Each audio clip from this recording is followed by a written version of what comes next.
Shadi Jana, I know since she was 3 years old.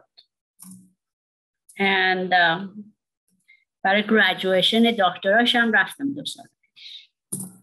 So she's educational doctorate from Loyola Marymount University in Los Angeles. May 2019 graduate شد. And she had a Master of Arts, graduated in May 2013, and Bachelor of Art, May 2010. But that's not all she does. She does a lot more. She's activist, she runs the school, she teaches.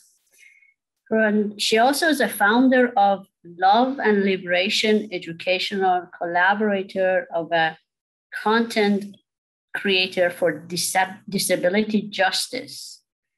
And she works with a lot of for disability or disabled children. And I know she works with the big time Iranian organization, and she's active politically. And I'm really proud to know her. She's like my other daughter or niece, I should say. She calls me Khale, which is, I love it. And Shadi Jan, can you talk about your other activities that you do? Because your resume is packed with beautiful works that you do. And then we'll go to your talk. Of course. Well, okay, I included a little bit of that in the beginning. So, aval salam be hamegi. I'm going to speak in English because my Farsi, I speak Farsi, but not, graduate level Farsi that I would need for a presentation like this. So if you have any questions, though, you can ask me in Farsi and I can still try my best to answer as well. But thank you so much for joining me and Khane tonight.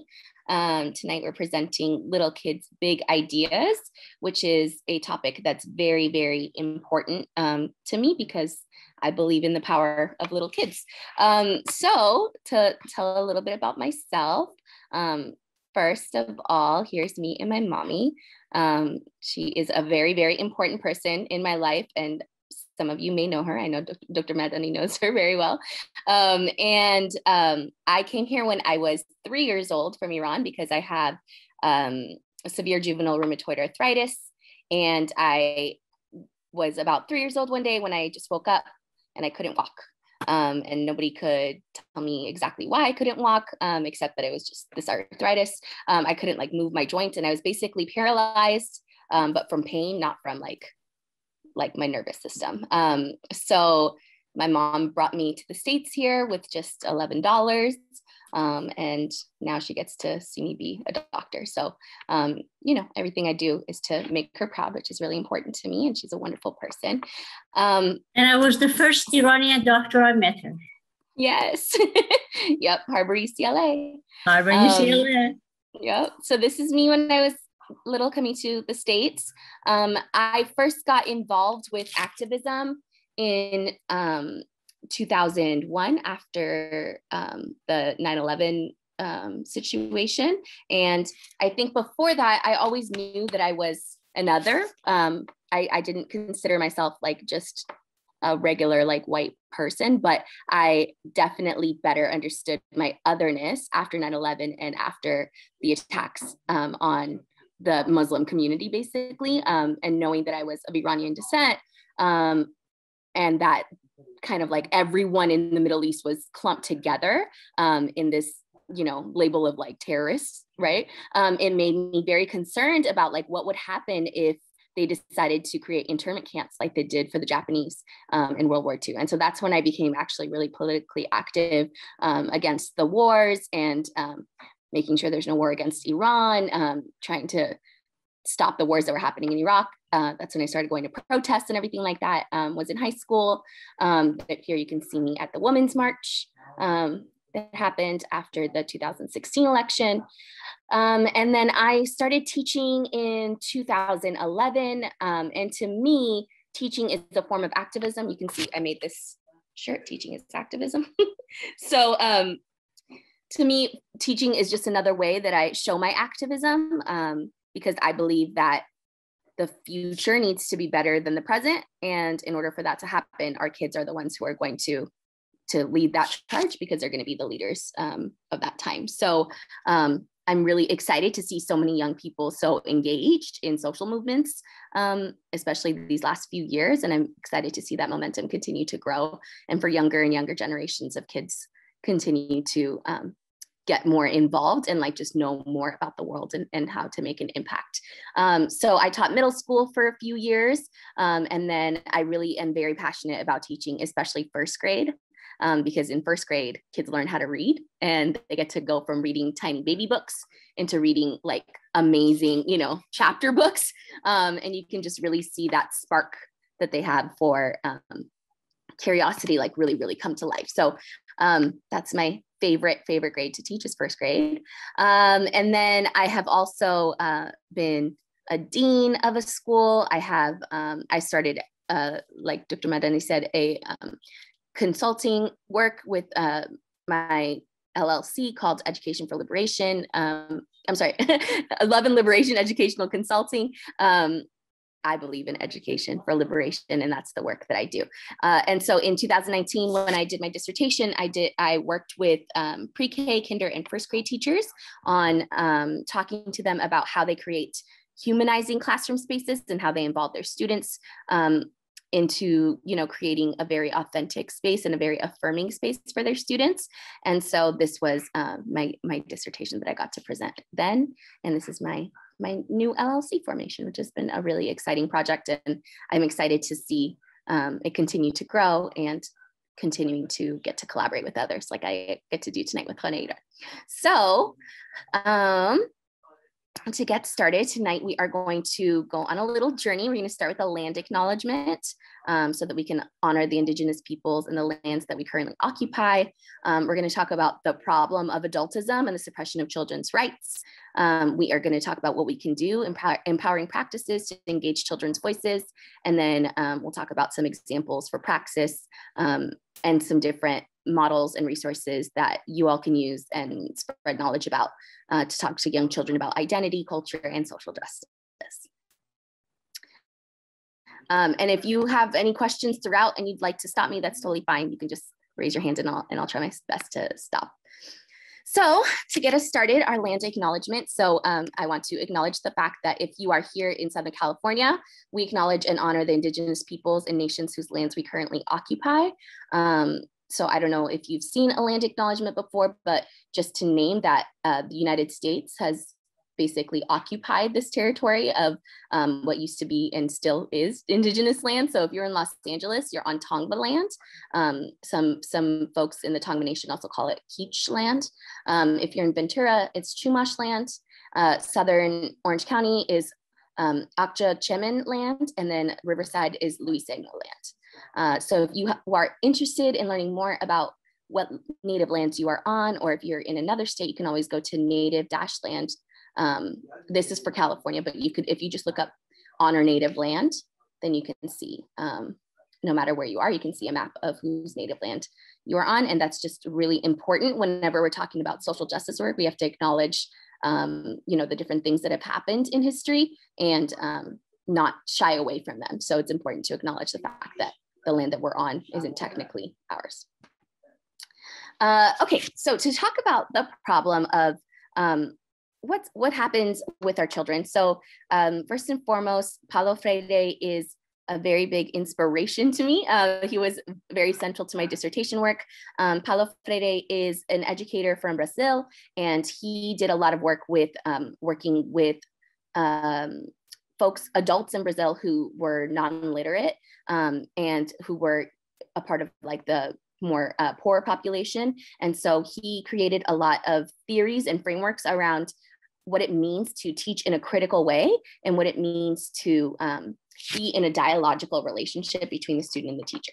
So he always talked about how the student-teacher relationship shouldn't be like a binary. It should really be a like working together and making sure that you're both learning from each other.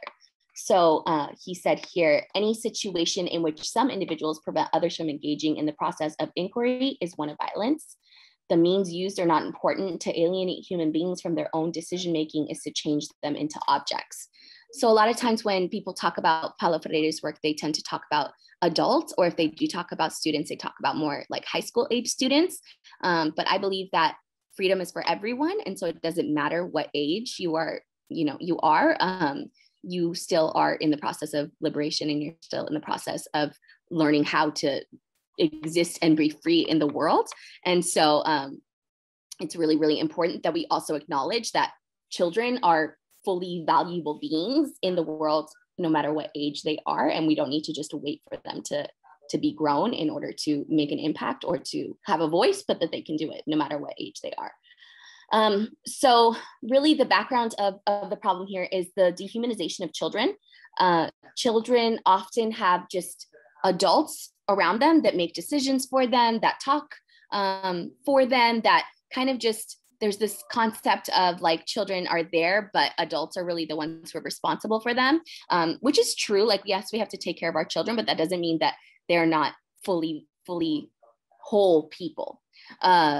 And so what happens from there is that schools then become a space of oppression, because we are reproducing these systems of governance where the teacher is in control, the adult is in control, and then everyone just has to listen to them because they said so, which isn't really the way that things should be if we're talking about how to create democratic society where like people can have choice and opinion and talk for themselves. And then so really what's happening is that we're silencing children for the sake of control and order. So one of the first schools that I worked for was a no excuses school. So basically it was very, very highly regimented. And it was all meant so that there could be this like control and this, this like serene style environment. But really what was happening was that they were dehumanizing kids. It was like, instead of, if you've heard of the school to prison pipeline, it was more like school as prison, because it was like, you didn't have any freedom to just express yourself. You just had to like do what the adult said to do because they said to do it. There was no like way to just be yourself in that space. So traditionally schools are teacher-centered, and there's very little regard for what students want or what students are expressing, but really it's just about like what the teacher wants to teach. And so that's the status quo that we're trying to work against and to make a better model for. So as I'm talking about the subject, I'm talking about it in terms of like my own background as an educator, but it also applies to the way that we think about our own kids and our families. I personally don't have any kids, so I give so many kudos, especially in this last 14 months, to anyone who does have kids at home that they are actively working with and continuing to teach, because I know that it's a very, very difficult job.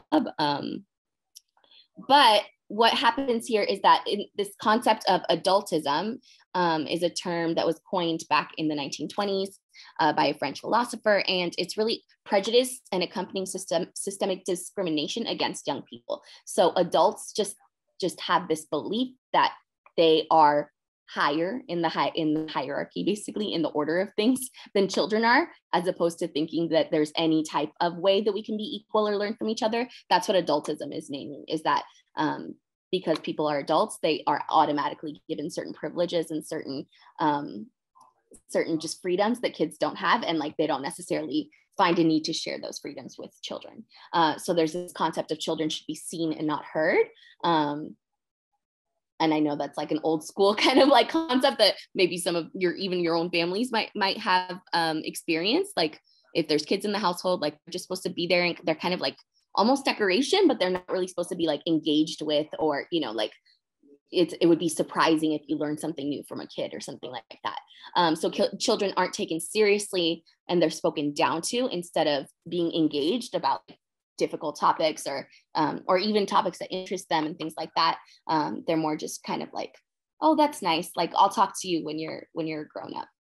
Or whenever. I think it's just really interesting how we always ask kids, like, what do you want to do when you grow up versus like, what do you want to do now? Like what are you interested in now? What are you trying to do in the world now? We always ask them like, what do you want to do when you grow up? Because there's this idea of like, when you grow up is when the action starts, but really like you have a long time before you're a grown-up. That's 18 years that you could be doing amazing things. And we know that there's lots and lots of examples of young people who have made like really big changes in the world.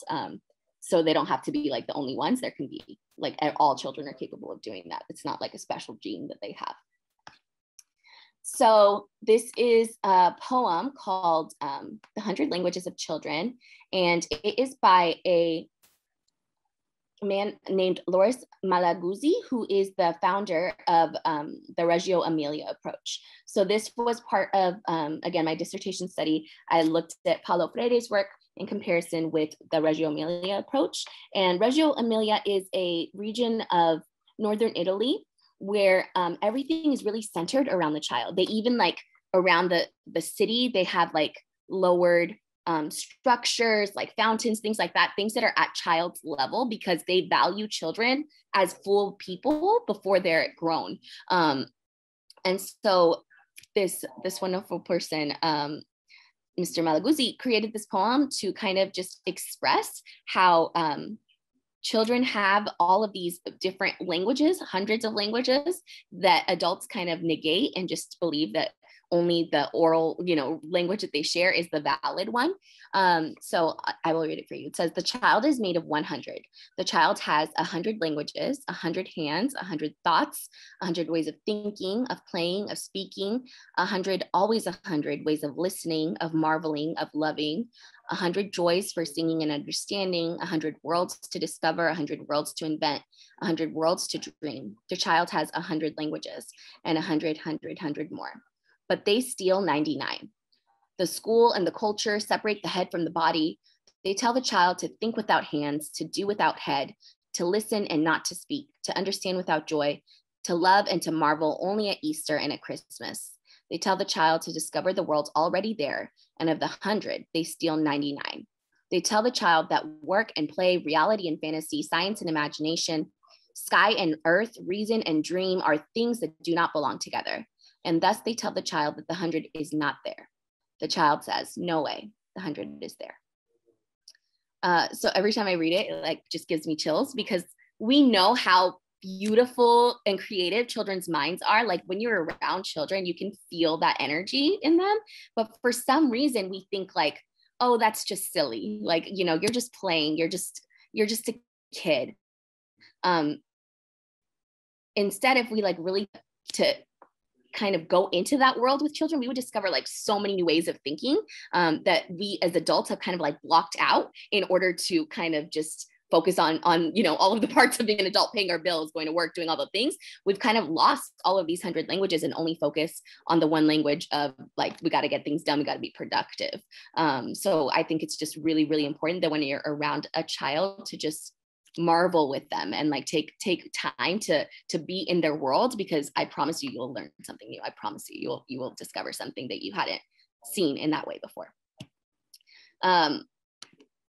So there's this feeling that there's certain topics that are taboo to talk about with children. So people, adults often get shy away from or get scared of talking about certain topics, especially topics of like social justice and race, because they're like, oh, the kids are too young. They don't need to talk about that. That's not for them right now. But actually, that's not true. Children completely are involved in already making meaning about the world around them from the time that they're born. So you can see at 0 and 1 years old, babies look equally at faces of all races. And at 3 months, babies look more at faces that match the race of their caregivers. So they're already starting to notice differences between people. And it's not taboo for you to point that out. That's totally okay. Children as young as 2 use race to reason about people's behaviors. So they start to attribute things because they're being socialized in the world around them. So they start to attribute like, oh, this kind of person does this, where this kind of person does this.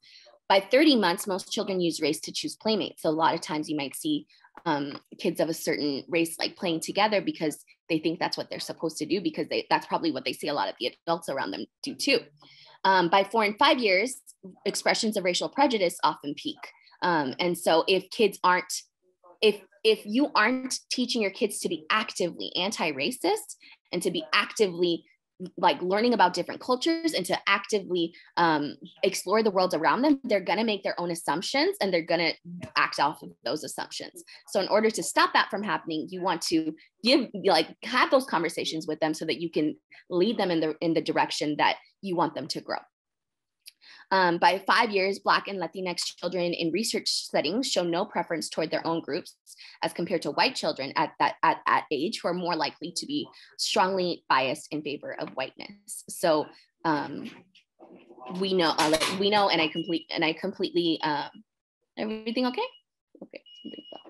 I completely adhere to the belief that white supremacy is, in our world, and that we have to acknowledge it and we have to actively work against it, because that is what is going to make it so that we can create a better society. But if we don't talk about it, then it just continues to be this undercurrent, and that's not what we want. So by kindergarten, children show many of the same racial attitudes held by adults in our culture, and they have already learned to associate some groups with higher status than others. And then by 5 to 7 years, explicit conversations about interracial friendships can dramatically improve the racial attitudes in as little as a single week. So as the more that we expose, hold on one second. So, so we want to make sure that these kids are noticing the things that are happening around them, and the adults in their lives are the ones who need to be ready to talk about these topics, so that they can make sure that they're guiding our kids, both students in the classroom as well as like the children and their families, into understanding different cultures, understanding different people, and knowing that like there's not just one way of being. It's not just our family or the people that we hang out with. Lots of people do lots of different things. There's lots of different kinds of families, and there's lots of different things to know about the world around us. So to move into what we can do, because we don't want to be stuck in the problem, we want to find solutions. So this was part of my work in my dissertation in thinking about how the educators' experiences and their own consciousness led to the things that they did in their classroom. So because educators themselves are people who grew up in the world, and so are all of us, all of you, the ways that we went to school, the ways that we were raised, the ways that we learned things, the ways that we felt when we had those conversations with adults around us impact the ways that we act and the things that we believe.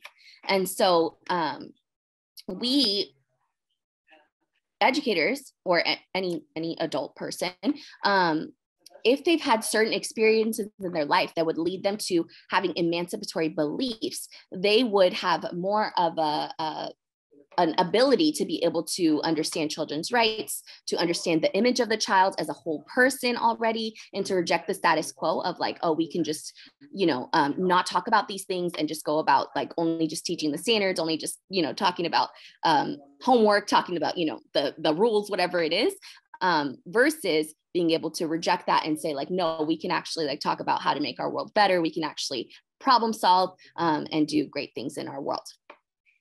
And then the liberatory practices include meaning making. So making sure that students have ability to connect the dots and understand things for themselves versus just being told.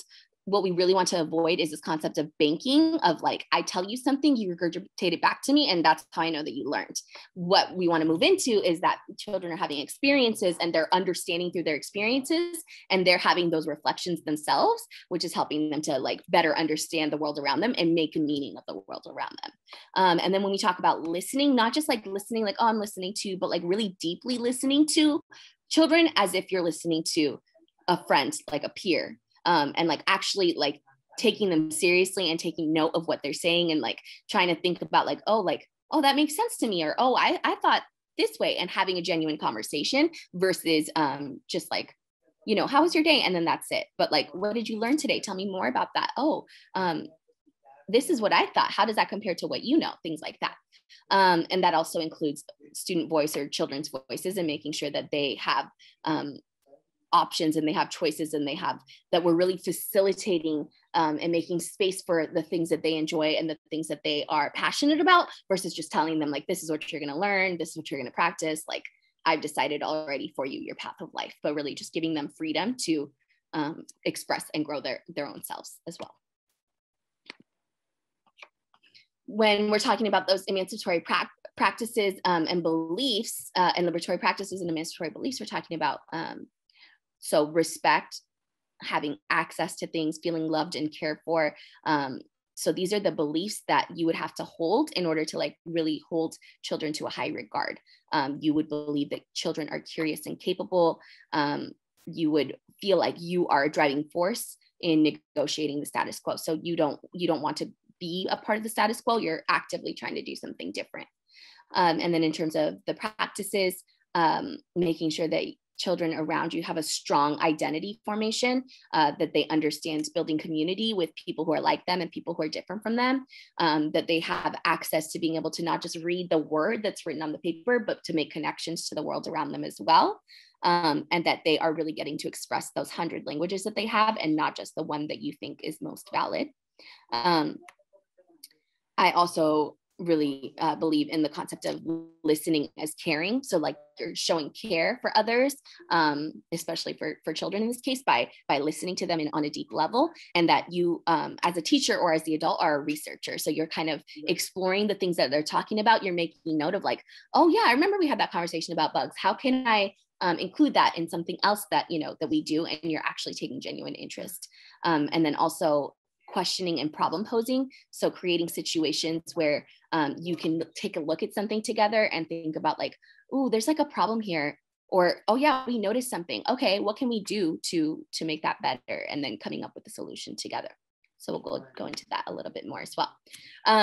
So you may or may not have seen this before in terms of parenting styles with structure in terms of like expectations and support. So whenever we talk about this form of parenting style, we want to get to this level of parenting with your child. So you're not doing something to them. You're not just making all the decisions for them and then stigmatizing them or punishing them. You're not just letting them just do whatever they want and not caring about, you know, what happens to them, or you're just their parent in theory, but you don't actually have to, you know, do any guidance. And you're not doing things for them where they don't have a lot of structure, but you're just like, oh, go ahead, you know, kind of like loosey goosey. But really you're working with each other, and you have like a respectful, restorative relationship with each other, where they still know that like you have a lot of wisdom because you've been on earth, you know, for longer. But you're not being disrespectful to them, and you're not treating them like they don't know anything. You're not treating them like they're a blank slate, because children aren't a blank slate. Children are constantly learning about the world around them. They have so much curiosity. And so we have to show them that respect of like, you know things too, and what can I learn from you and what can you learn from me? So I kind of took this and I made this, which is, I don't know, it's a work in progress. So we'll see how it goes. So when we're talking about engaging in these big idea conversations with our kids, I kind of turned it into, okay, so that neglectful part, I'm thinking of it in terms of like knowledge and support. So how much do you know about the world around you and about other people and about other cultures? And then how much are you supporting the child in your life with knowing that as well? So in the neglectful realm, in that what would be considered like this part where it's low, you know, low everything, low knowledge and low support. Like, I didn't know you heard about that. So like, you don't even know what they're talking about. You hadn't even heard about that thing that just happened in the world, or you don't even know about a certain culture that's like, you know, that you should technically know about, you know, just from being around in the world, because you're also only inside of your own bubble. So that's not what we want to do, right? We want to expose ourselves to lots of different things so that we can also guide our kids to learning about lots of different things too. In this area of high knowledge, low support, you might know lots of things, but you just think like it's only for adults to talk about, it's only for adults to know. So that's grown-up stuff and none of your business. So, you know, like you need to go focus on your homework. You need to go focus on, you know, whatever it is, your grades, versus like, there's like real things happening in the world. Like right now, there's like a lot of very important current events happening in the world. Do our children know about them? How do we talk to our kids about that?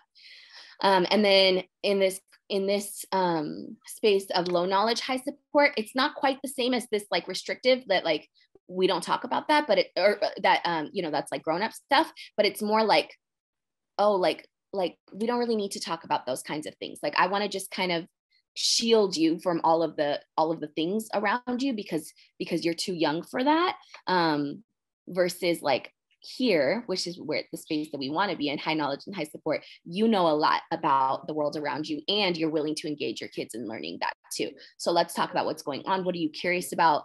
I know we saw this thing happen on the news. What did that make you think about? Or, oh, like we just met someone from a different country that we've never learned about before. Let's go learn about that country, things like that. So you're really engaging with your child in having those conversations. If they have questions, you're not like, you don't need to worry about that right now, wait until you're older. You can be like, well, what do you know about that? What are your questions? And you can start age appropriately talking to them about whatever the concept is. There is an age appropriate way of talking about them. And it just takes you as the guider and facilitator of that conversation to go find resources to have that conversation with your child. And so this is the continuum of voice. So this is, as you can see, like going from teacher-centered to learner-driven, but it also can be used like not just teachers, but like just adult-centered versus child-driven.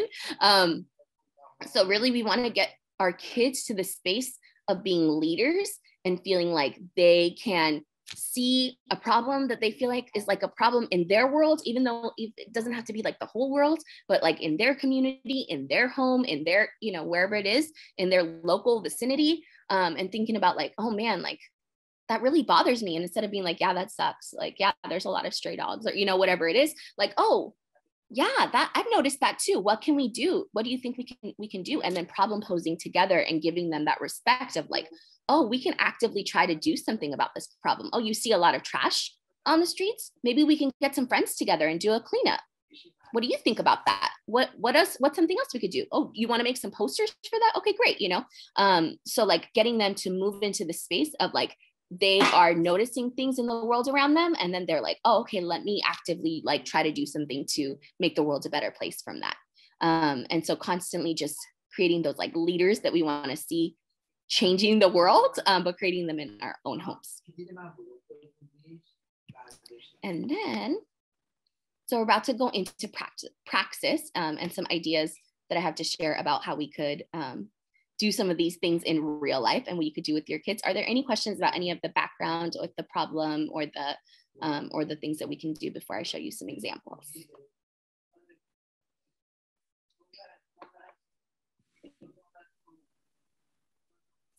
Shadi, once you mentioned a few times that teach them about justice. Mm-hmm. In what level and how do you do that? Yeah.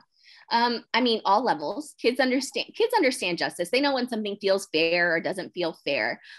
So I've talked to kindergartners and first graders about concepts of racial injustice, times of slavery, times of, I worked in East LA for a long time. We used to talk about the walkouts that happened because kids didn't have, they felt like because they have brown skin, they weren't getting the same kind of education as kids in other neighborhoods because their families might not have as much money. Like we talked about those things. And so you can, the kids know like, oh yeah, when I go to this neighborhood, like it feels different than when I go to this neighborhood. Why is that? And they might ask that question. You can talk about, well, like there's things that happen that have to do with money, change the way that different communities look. Do you think that's fair? Oh, no, I don't think that's fair either. Oh, okay. So what can we do about that? What kind of message can we spread about that? So it really just, it depends. There's lots of different avenues of justice, right? Like when we're talking about like you were saying with me, disability justice, talking about like, there are lots of people in the world and not everyone's body is the same, and it's okay for everyone's body to be different. So that's like the starting point, the baseline. And then you go from that to like, oh, is it fair that some places only have stairs and people who have wheelchairs can't get into those buildings? Someone would have to lift them up. What could we do about that? Oh, maybe we could write a letter to the building owner and say like, hey, maybe you should put a ramp because one of my friends has a wheelchair and they can't come inside your building and I want to be able to play with them here, things like that. So finding ways to connect it directly to a situation or what's happening in the world around them. It doesn't have to be like, okay, today we're going to talk about white supremacy. You know what I mean? But it's like, oh, you noticed that like this friend wasn't being fair to this friend and they said this like hurtful thing to them. Why do you think they said that? Oh, that's so interesting. Yeah, sometimes in the world, adults are mean to each other in that way too. So it doesn't have to be like a a big project where you're going to sit down and learn about it, but it can be very situational to the things that are happening in the world around you. Does that help? How about giving the children responsibility? When you give them responsibility, you're giving them the voice. The voice comes with the responsibility. Yes, also, absolutely. I was just going to say that should be all these steps that you are talking about. It should be coming to the parents also as a teacher. So I think parents and the teacher, they should really work back to back to reach the child that need all those. So I think parenting is so important to be involved with that. Just want to absolutely. Yes, absolutely. I mean, you know, like they say, like it takes a village, right? So we're not just one, you know, one silo of people that are just taking care of our one kids, but like everyone's in community together. So, you know, absolutely, educators, the whole school community should always be in partnership with all of the families to make sure that like you're all on the same page and you're all striving for the same things for your student and for your kids. Yeah, thank you. All right. So to get into some examples of praxis. So praxis is basically just this cycle of you do something, you reflect on how it goes, and it's connected to like, oh, I think like if we do this, this might happen. Okay, so now let's act on it. Okay, let's reflect on how that goes, and then let's come up with another theory of what might happen, and you just continue that cycle over and over again. So you can do praxis with kids too, right? Like you're like, oh, I wonder why this thing is happening, and you like pose a problem, and then you're like, oh, let's go investigate that, and you take a look, and then you're like, okay, so now we know why it's happening. What can we do to solve that? And then you go to the action, and then you think about later, did that make a big impact? Did that make a little impact? Is there something we should have done differently? And then you just continue that cycle over and over. So some examples of this are, first to start, this is a really, really great framework, Bree-Pickauer's 6 Elements of Social Justice. So you can see it starts with self-love and knowledge. It goes to respect for others, and then social movements and social change, issues of social injustice, awareness raising, and then social action by the end of it. So really, again, like that continuum, we want to get to the point where like children are actively doing something and taking action. So to break it down a little bit more, self-love and knowledge. And again, this is like teacher facing, but you know, it's the same with families as well. So you really want to encourage students to know a lot about themselves, know a lot about their heritage, know a lot about their own identity, so that they can freely feel good about talking about it. And that if someone has a negative stereotype about their identity, they are able to like say something back about it and be like, no, that's not true. That's not, you know, like if I had a child and they were like, oh, well, I heard that, you know, all Iranian people are blank, then they could be like, that's not true. I know that, you know, there were these great Persian kings and they were, you know, so like they know about themselves and they love the culture that they come from.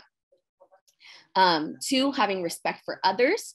So giving opportunities to share knowledge about your own cultural background with each other. So like if you have children, bringing them together with a diverse group of other children and giving them opportunities to get to know each other's cultures, and not just like surface level, but like what's something like people don't know about your culture, or like let's share some, you know, different foods. Oh wow, that's so interesting that all of our cultures like love to eat rice, or, you know, things like that. So just getting to know people on like a deeper level.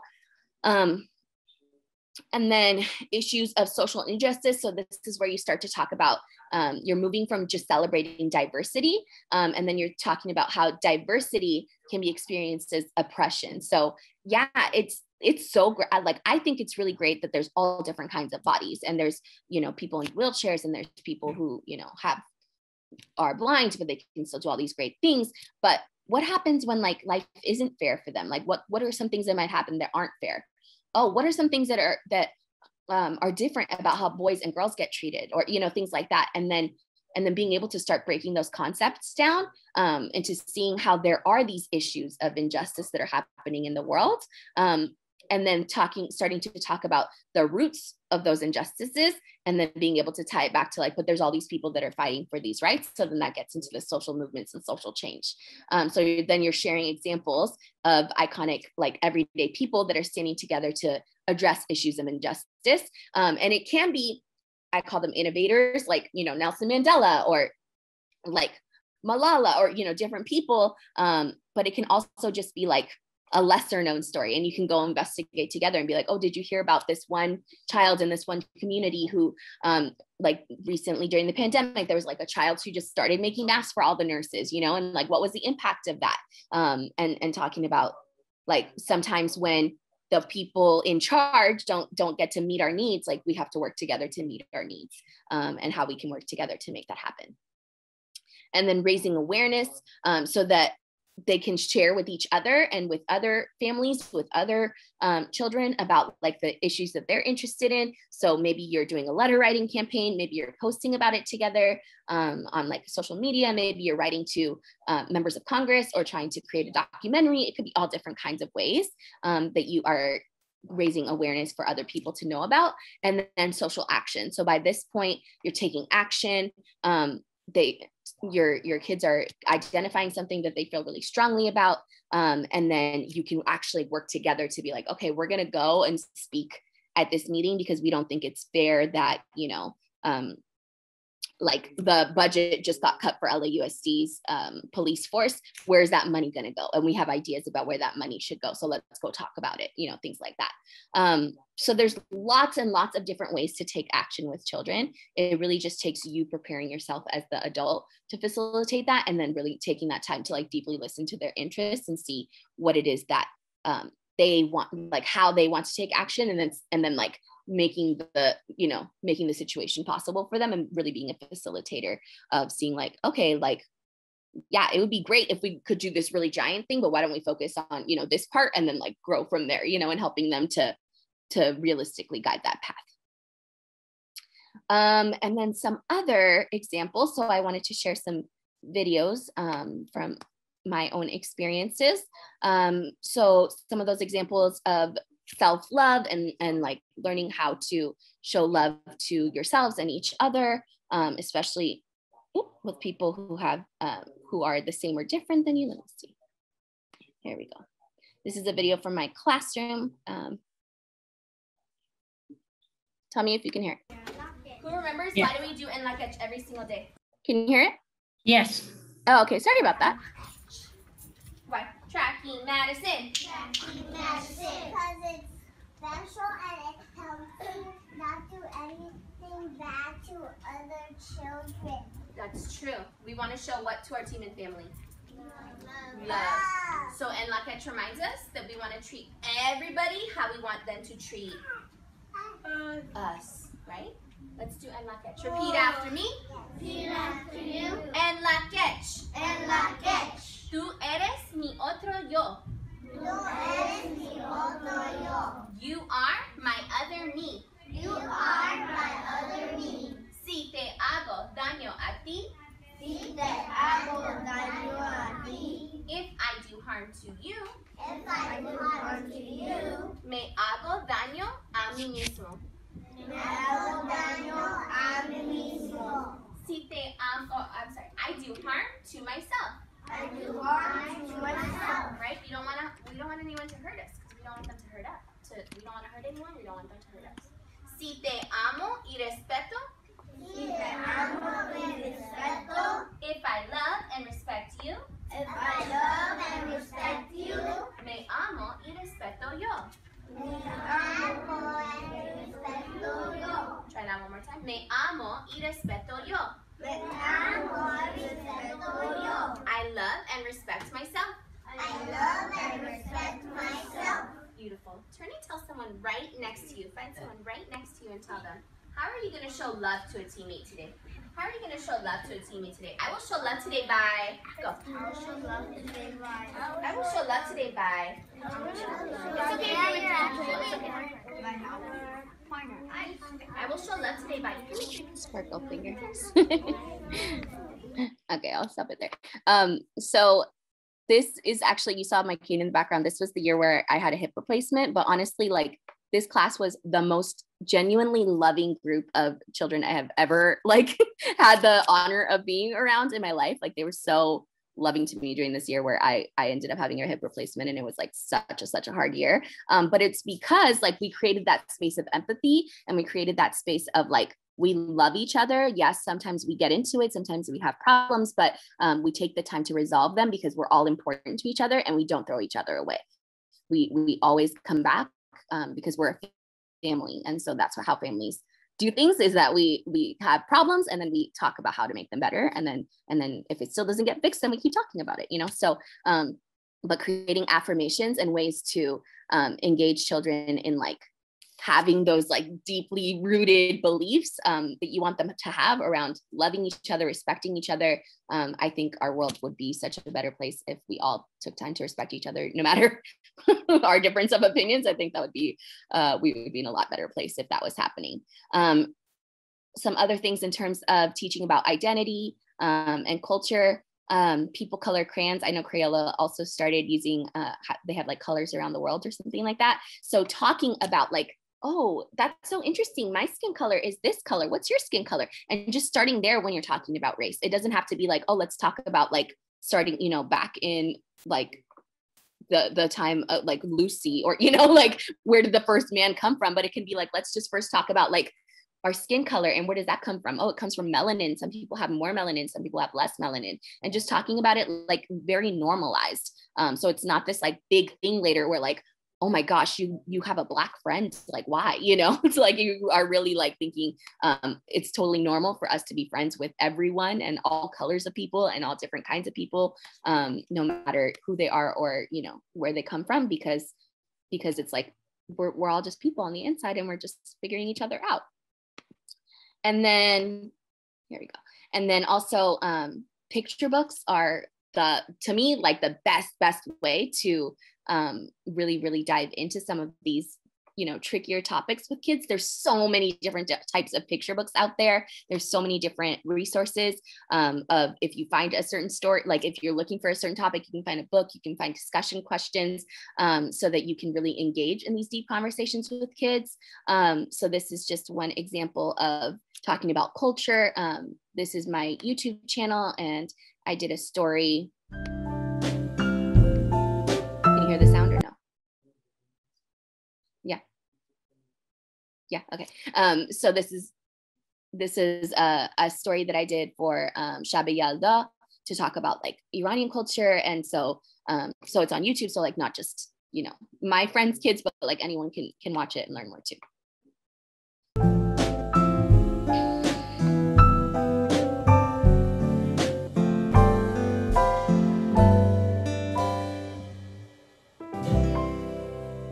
Hello, my friends. How are you? This is Dr. Shadi, and I'm here to share a story with you tonight. Oh my goodness, I'm so excited to share this story because it's something from my culture. Do you want to hear it? Okay, so this is a story all about Shabe Yalda, or Yalda Night, which is a celebration that happens in Iran. That's where I'm from. I was born in Iran, which is really far away from here. You have to take an airplane to get there. And in Iran, we celebrate this tradition called Yalda. And so now in America, lots of Iranian families celebrate too. So this is called Yalda Night, and it always happens at the same time as the winter solstice. The winter solstice is a really special night of the year that's the longest and the darkest night of the year. So in Iranian culture, we hang out with our family so that we can invite the winter in, and then we can get ready for the spring too.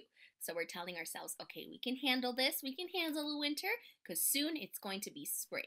So we set up a really beautiful table with lots of candles and light and lots of red fruits like pomegranates and melons so that we can show all of the warmth that we want to surround ourselves with since it's so cold outside.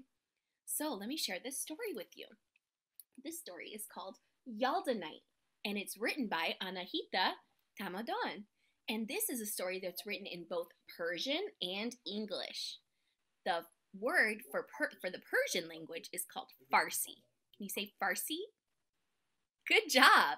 Yeah, so you're going to see in this book how some of the writing is in English and some of the writing is in Farsi. Farsi is a really cool language because instead of reading it from left to right, the way that we read English, we write and read from right to left. And it looks a lot different than English. Do you see it? Yeah. Okay, well, I'm going to read the story in English to you all, and I hope you enjoy it. Yalda Night by Anahita Tamadon. And guess what? It's even written by her daughter, too. Her daughter helped her to write this book, so her dedication page is all to her daughter. It says, "To Soraya Tamadon, my editor-in-chief and the source of my daily joy." How cool that she got to write a book with her daughter. That's amazing. Oh, let's see. Hello, my name is Soraya. I am 6 years old. I love playing in the garden, but lately it's been too cold to go outside. Oh no, has that happened to you? Is it too cold to go outside where you are too? It's pretty cold where I am, even though it's still sunny out. Okay. I'm going to stop right there. So you can see how, like, when you're reading, you're not just like reading the book to get through the book, but you're really stopping and you're talking about like, ooh, how does that relate to what's happened to you before? And this was a small example, but you can do that no matter like what story you're reading. And I promise you can always find a picture book that goes with whatever the topic is. And so some resources, some resources for that are literally, if you just look up like social justice, diversity books, you can find plenty of resources. There's literally right now own voices stories. So books written by people of the culture or by people who experience disabilities or by people who are on the spectrum of, lesbian, gay, bisexual, transgender, like having those people write their own stories versus someone else who's not in that category writing those stories is something that's really important. So I always encourage you to find books and stories that are written by the people from that background. And share those with your children as well whenever you're talking about a certain topic. So some resources for you are little justice leaders. If you have kids, young kids, between elementary school and middle school age, I highly suggest getting a Little Justice Leaders subscription box. What they do is that they send you a monthly box and it's already pre-planned with a picture book, discussion questions, an activity to do, and it really starts to engage your children in thinking about all different topics of justice. So if that is something that, if you have children in your life, I would highly recommend getting a subscription box for that as just a starter. And then you can kind of like see how that's modeled and then continue doing it in different ways. I've also gotten to do some collaborations with them for the disability justice box that they did, as well as the modern Her Story box that just came out in March. So I highly recommend them. Woke Kindergarten is a really great resource for breaking down how to talk about these big topics into just like really simplified language it's not dumbing it down. It's still like the meat of the concept, but it's in terms that kids can understand very clearly. So Woke Kindergarten, they have a YouTube page and Instagram that you can find. Learning for Justice used to be called Teaching Tolerance, and they have changed their name to Learning for Justice because we don't want to just tolerate injustice, we want to actively fight against it. And so they have lots and lots of resources for how to have different conversations and how to simplify things for different ages of children. And then We Read Too is an app that you can get. And again, talking about those own voices narratives, they have all of their books are created by Black, Indigenous people of color.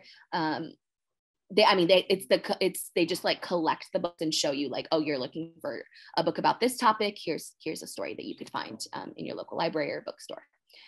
So these are just some resources, but if you ever look up literally just whatever the topic is and picture book or age appropriate language or, things like that, I'm sure you will find thousands of resources at this point, because I know this is a topic that's very important in our world right now. And then lastly, let's connect. So I'm always happy to have these conversations. Like I said, talking to young kids in a powerful way is very important to me because they are our future after all. And so if you would like to reach me, you can reach me at this email address or this phone number. And then I'm also on Instagram at Dr. Shadella and Love and Liberation Ed.